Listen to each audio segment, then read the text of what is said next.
राम राम। भारत में एक बात जिसको बहुत अच्छे से समझनी चाहिए, पिछले कुछ वर्षों में आधारभूत ढांचे पर बड़ा काम हो रहा है। अटल बिहारी वाजपेयी जी की सरकार के बाद नरेंद्र मोदी की सरकार ये काम कर रही है। यूपीए की सरकार जो बुनियाद बनी थी, जो सब कुछ ठीक था, उसी को खाती रही।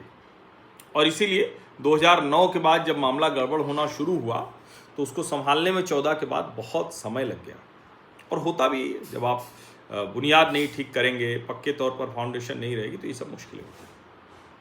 अब इस सब के बीच में जो सबसे बड़ी बात है, और इसकी चर्चा लगातार होनी चाहिए देश में, कि भारत सरकार की जो ऊर्जा नीति है, कमाल ये है कि नरेंद्र मोदी सरकार के पहले भारत की कोई पक्की ऊर्जा नीति नहीं थी। करना क्या था, ऑयल इंपोर्ट कर लेना है, जब जो आएगा तब वो हो जाएगा। इसलिए फ्लक्चुएशन बहुत होता था, इसीलिए कच्चे तेल की कीमतें बढ़ गई तो हम एकदम परेशान हो जाते थे। सप्लाई रुक गई तो पेट्रोल पंपों पर लाइन लग जाती थी, कभी कभी तो पेट्रोल पंप बंद हो जाते थे। ये सब होता था। लेकिन नरेंद्र मोदी ने पिछले 10 वर्षों में, और विशेष करके पिछले 5 वर्षों में, ऊर्जा नीति में कमाल किया है। तो अगर ये कहें कि तेल के मामले में पिछले 5 साल कमाल के रहे हैं, तो ये अतिशयोक्ति नहीं होगी। हमारी ऑयल इकोनॉमी अब बदल गई एकदम। अच्छा, कमाल ये है कि अमेरिका रशिया के लिए धमकाता है, रशिया धमकाता तो नहीं है, लेकिन उसकी इच्छा तो होती होगी। भारत अमेरिका और रशिया दोनों के साथ अपनी ऊर्जा नीति, ऊर्जा जरूरतों के लिहाज से तय करता है। इसीलिए मैं कह रहा हूँ, बीते 5 साल जरा समझिए। तो हमारी जो ऊर्जा सुरक्षा है, एनर्जी सिक्योरिटी है, वो ज़बरदस्त हुई। रशिया यूक्रेन का युद्ध हो रहा है, मिडिल ईस्ट में अलग मारामारी है, अमेरिका टैरिफ पॉलिसी का रोज ही बवाल फैलाए हुए, किसी को भी कह रहा है, किसी को भी धमका रहा है, भारत को भी खूब धमकाने की कोशिश कर रहा है, सफल नहीं हो रहा है। इसके बीच में हम अगर पूरी तरह से सुरक्षित हैं, बेहतर हैं, तो उसकी वजह मोदी सरकार की ऑयल पॉलिसी है, ऊर्जा नीति, तेल नीति, जो आप कह रहे हैं। 2020 में हम रूस से जो तेल का आयात करते थे वो मात्र 2% था। 25 तक ये हिस्सेदारी 35% से अधिक हो चुकी है। क्यों अमेरिका परेशान है, क्यों ट्रंप परेशान है, जरा इसको समझिए। जिस तरह से रूसी तेल आयात में वृद्धि हो रही है, उससे रूस को हमारा अच्छा पार्टनर पहले से और बना दिया। रशिया को भी पता है कि चाहे तेल हो चाहे हथियार हो, भारत उन्हें मदद कर रहा है। इसीलिए वो लोग कहते हैं, जो यूरोपियन हैं और जो अमेरिकन हैं, कि भैया ये तो मतलब डॉलर देकर उनको मदद कर रहे हो, तो भाई तुम क्यों देते हो, तुम भी देना बंद कर दो। और ये तो नहीं होगा किसी एक देश को आप घेर लें, किसी को भी एक देश को आप नहीं घेर सकते। इसीलिए भारत ईरान के साथ भी रिश्ते खराब नहीं करता है। भले इजराइल के साथ उसके रिश्ते हाल के दिनों में बेहतर हुए हैं, बहुत अच्छे हैं, लेकिन ईरान के साथ भी हम रिश्ते खराब नहीं करते हैं, इसको समझिए। इसीलिए खाड़ी देशों से हमारी हिस्सेदारी घटी है। जो बवाल चल रहा है, जो मारामारी चल रहा है, हम उसको झेल पा रहे हैं। अब भारत चूंकि अपनी पॉलिसी अच्छी है, तो क्या कर रहा है, हम एक्सपोर्ट भी करने लगे हैं। नीदरलैंड, यूएई और सिंगापुर, इनको हम पेट्रोलियम प्रोडक्ट निर्यात भी करते हैं।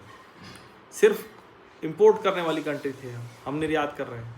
अब जरा समझिए, जो पेट्रोलियम, ऑयल, ये सब है, इनका निर्यात वित्तीय वर्ष 2025 में 44.4 बिलियन डॉलर तक पहुंच गया था। दुनिया के लिहाज से कहें तो 7th लार्जेस्ट, यानी अगर रिफाइंड पेट्रोलियम उत्पादों की बात करें तो 7th लार्जेस्ट एक्सपोर्टर हो गए हम, इंपोर्टर नहीं। कच्चे तेल की आयात की निर्भरता भी थोड़ी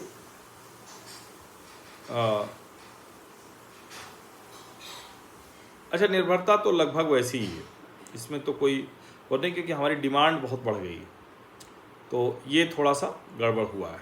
और एक चीज़ ये, घरेलू उत्पादन थोड़ा कम हुआ है, उसको और बढ़ाने की ज़रूरत है, क्योंकि मांग हमारी बड़ी तेज़ी से बढ़ रही है।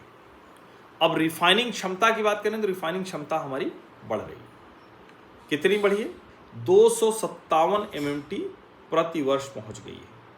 इसको 2030 तक 309.5 MMT करने की कोशिश है। वही IOCL, BPCL, HPCL इसको कर रही है। वित्तीय वर्ष 2025 में गैस की मांग 71 बिलियन क्यूबिक मीटर, 50% मांग LNG इंपोर्ट से पूरी की गई। यहाँ अमेरिका दूसरा सबसे बड़ा एलएनजी सप्लायर है यूएई के पीछे छोड़, यानी एक तरफ रशिया तेल में, यहाँ एलएनजी में। भारत क्या कर रहा है? गैस बढ़ा रहा है, 15% करना चाह रहा है, पाइपलाइन का विस्तार कर रहा है, रीगैसिफिकेशन प्रोजेक्ट्स पर जोर है, उज्ज्वला के तहत 10 करोड़ से अधिक घरों तक एलपीजी कनेक्शन पहुंचाया है, एथेनॉल मिक्सिंग भी हो रही है, 20% तक हो गई, लक्ष्य से 6 साल पहले इसको पूरा कर लिया। सिटी गैस डिस्ट्रीब्यूशन नेटवर्क का विस्तार कर दिया है, 70% तक आबादी पहुंचने का लक्ष्य है। ओवरऑल अगर कहें तो हमारे लिए चिंता क्या है?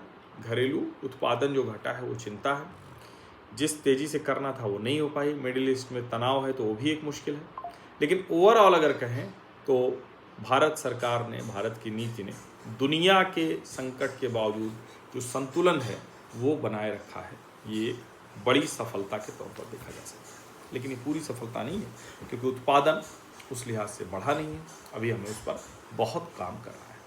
आप सभी का बहुत बहुत धन्यवाद। सब्सक्राइब अवश्य कर लीजिए, नोटिफिकेशन वाली घंटी दबा दीजिए, लाइक का बटन दबा दीजिए, अधिक से अधिक लोगों तक इस वीडियो को पहुंचा दीजिए। धन्यवाद।